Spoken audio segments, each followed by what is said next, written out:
watching Granada News.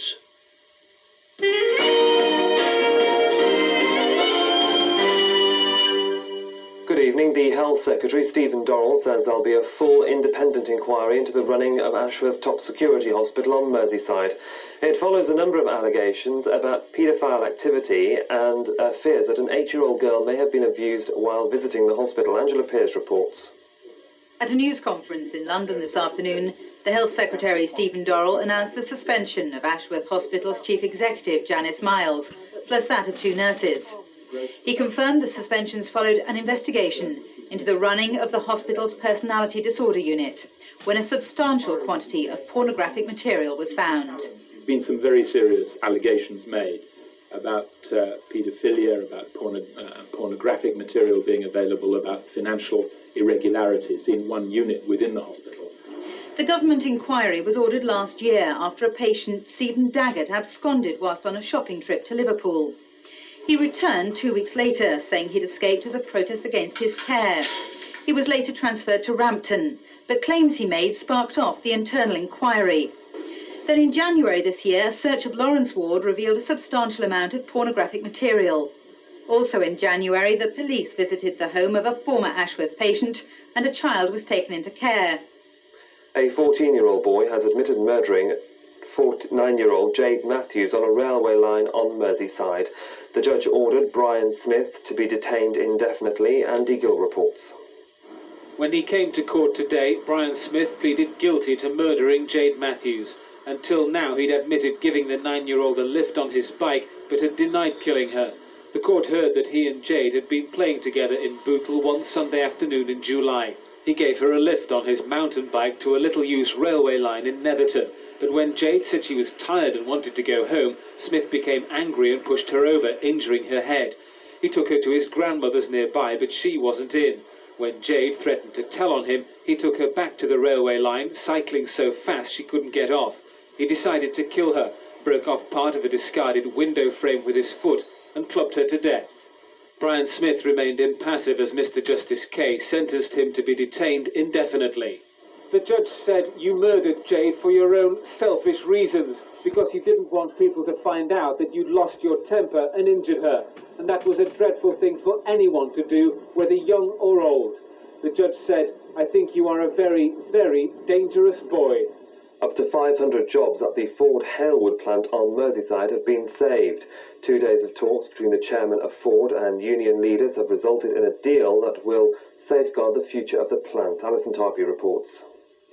In a surprise move this afternoon, the European chairman of Ford and union leaders called a press conference to announce the two parties had come to a deal over the proposed 1,300 job losses at the Halewood plant.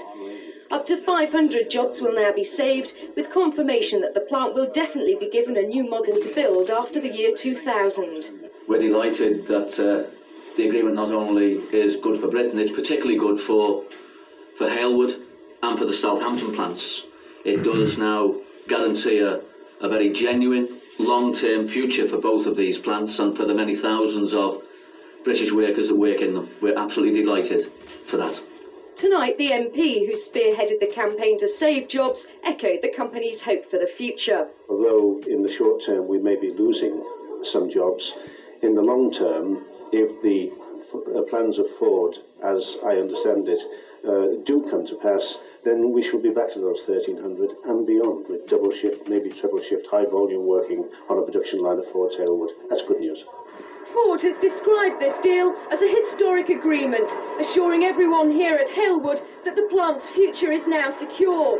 A strike ballot of 30,000 Ford workers across the UK has now been called off, while workers here at the plant will be given more details of the deal on Monday.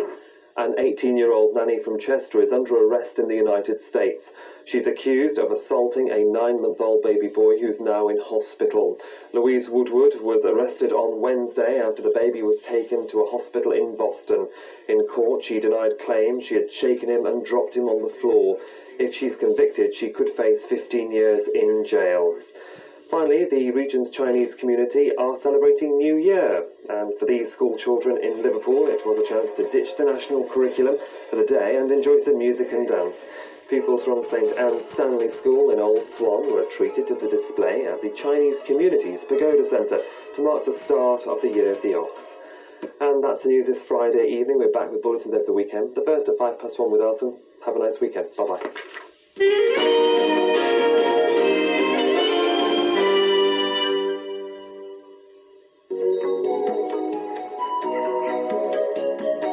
Granada weather, sponsored by First Choice Tropical Holidays, for a sunnier outlook.